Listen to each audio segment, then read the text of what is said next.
look at blogging from a corporate perspective, and obviously we're having some challenges in the global economy, but is this a good chance for us to look at blogging from a corporate transparency perspective?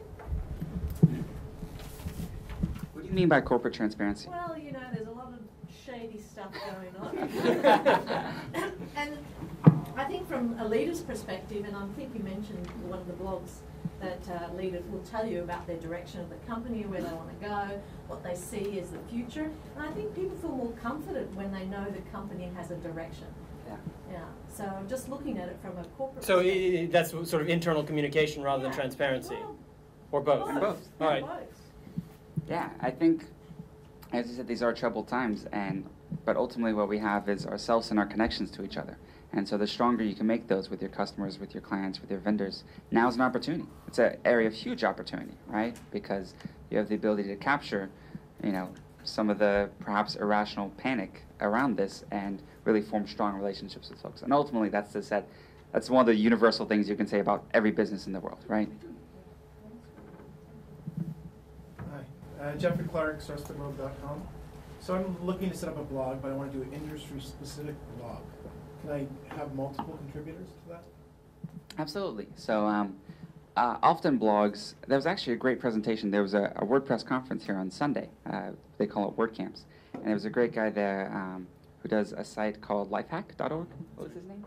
Leon Ho. Leon Ho. And what they do is they actually have a really interesting model. He's sort of, the blog has aggregated enough of an audience that they sort of take contributors, right? So most of the content on the site is generated by folks who visit it and are passionate about his topic, which is sort of personal productivity, right? And he just allows, there's plugins for WordPress and other blogging systems that you can do to allow people to submit articles, to register, to interact. And also, one of the things that I've seen some bloggers do successfully is sort of bootstrap it yourself, right? Because just like a founder of a company, you're always going to be you need to be your most passionate user. And then once you start to draw an audience, you'll find people who comment more frequently or interact with you more frequently, and reach out to those, because those will be the first people. Those are be some of the best people to actually write for the blog as well. And all blogging systems in the world have the ability to have multiple authors and lots of people contributing to it. Great. What's that called again? Lifehack.org. Lifehack.org. Lifehack.org. There's also a life hacker, which is separate. Lifehack.org, which is their audience is largely American, but it's from here. I wonder if you could talk a little bit about the future of blogging. As everybody here apparently knows, there is this thing called Twitter. What does it mean? What is it about? And is it just a fad that's going to fade in a week, or is there something deeper going on here? Well, I think there's something deeper going on, and it might be Twitter that executes on it. It might be Facebook. It might be something else that we haven't even heard of yet. But the idea that this communication, these conversations that are happening are becoming more real-time is very, very powerful, I think, because you can have shared experiences around a common event. You can have sort of a public way to have a conversation with thousands of people. You can sort of open the kimono, if you will, to everything that you're thinking and doing in a very short-form way. Everyone knows Twitter. Three things that I really love about it. One, it's sort of radically simple, right? You have this limitation of 140 characters. Not even 140 words, 140 characters. And that sort of forces you to distill down your thoughts, which is also good for readers, right? Because none of us is complaining about having too much time every day, right? And so shorter things, more compact things are just more scannable. Two, there's sort of the push aspect, right? A lot of people use it with desktop clients or things like that. So you get almost instant notification of everything that's happening. And then three, what I love is it combines the reading and writing experience. So when you go to twitter.com, you see all the things your friends have written. And there's a box at the top where you can post your own. It's actually something I think that WordPress doesn't do very well right now. So when you go to wordpress.com, you might see some other blogs, but they're not necessarily the ones you're following. They're not, anything like that. And even myself, I use Google Reader to read blogs, and I use WordPress to write blogs. It'd be nice if that could be combined somehow, where the reading and writing experience could be just, I think, a little more integrated. So when I'm seeing something I really love on the web and I want to share it with my audience, my readers, I'm one click away from doing that rather than a couple like I am today. We were talking the other day, and you were saying about how not only did you not, until recently, you didn't even have an office, and in fact, that office doesn't even have internet. He gets it from the neighbors, apparently.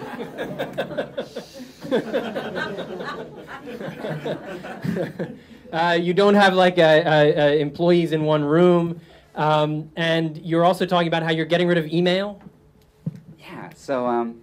Which I think a lot of people here would like to do. Who gets too much email in the room, right? Just show of hands.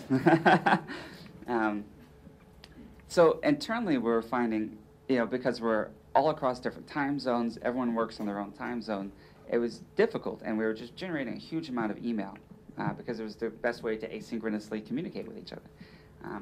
But email is sort of terrible for, well, search. I use Thunderbird, which, because it's open source, it has terrible search. Threading. Archiving. When someone new joins the company, they can't see all the conversations you've had. So we kind of thought, well, what if we could put all this information into a blog?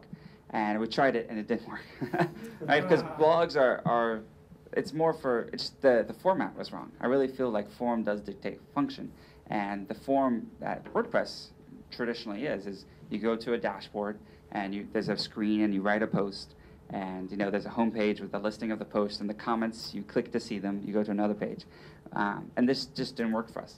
It was a couple of years later, about actually 3 months ago, that we did this latest iteration. It's called P2. So if you guys Google for P2 theme, it's a theme and plugin for WordPress, which sort of turns all that on its head. It actually looks just like Twitter. It was definitely directly inspired by it because we found that a lot of the folks in the company were using Twitter to talk about what they're doing. Silly stuff like I'm going to lunch, and important stuff like I'm working on this project. But obviously we weren't twittering things that we didn't want the whole world to know about. So there was we wanted something internal that had the ease of simplicity of Twitter, but more than that, made it a little easier to have conversations. So how P2 works is that on the home page there'll be an update. Like I'll say, or I might ask a question like, how is the new CNN project coming along? And then right in line on the home page, there'll be sort of a thread of replies, all the people who are talking about it. We can have a conversation right there. And the cool thing about it is it's also real time. So if I have this window open and a comment comes in, it'll just sort of pop in. So you have something that's kind of like chat, kind of like email, kind of like project management, but a combination of all of the above. And you get all the benefits of a blog. So I can search really easy through the archives. I can look at everything that happened in November 2008. I can look at everything from a single author. We can tag it, so you can tag and categorize all the messages, which you can really only do with folders and email, traditional email, not Gmail. And then best of all, when someone new joins the company, if they want to work on the CNN project, I just send them to the CNN category page, and they see the conversation for the past 2 years about it, versus me trying to forward them the 1,000 emails that have happened around this topic, which would be impossible. So I think it might be, at least for us, it's sort of transformed, call it knowledge sharing or knowledge aggregation, for how we work. And this is kind of Sorry, what do you call that? P2. And it's really, this is one of these experimental projects. Just one guy in the company did it. And I kind of think this might be how companies work in the future, right? Because for knowledge workers, it's not as important that you're in the same place every day. It doesn't really matter where you are in the world, but you do need a ton of communication. And when this communication happens over email, I think it's intrusive, and it's just overwhelming. Like our minds are not built to You feel guilty too. Yeah. And this is more of a stream. It's more of a conversation. It's more like a blog. You can really just dip in and out very easily, and you get all the benefits I talked about. But do you categorize one P2 stream about the CNN project, or do you have a single stream for the whole company, and then you tag when you're talking about CNN? We do sort of both. So we have sort of a main one for the whole company, and we'll do tags for things like CNN or Fox News or projects or smaller things. When we have an entire new product line, for example, we have a polling and survey software called PollDaddy, which if any of you have used like SurveyMonkey or anything like that, it's a really nice alternative to it. And they have their own P2, right? Because they talk about things which is sort of just them, not the rest of the company. And what we're seeing, so P2 is available on WordPress.com. You can also download it. There's already about 20 or 30,000 of them, and about 2/3 are private. So it's members only. WordPress has a functionality where you can say, no one in the world can see this except people who are logged in, who I allow. And so it looks like, I sort of surfed a couple of them. It looks like it's a lot of companies using it internally, just like we are, to, a lightweight project management, if you will. There's no Gantt charts or anything like that, but right. thank goodness.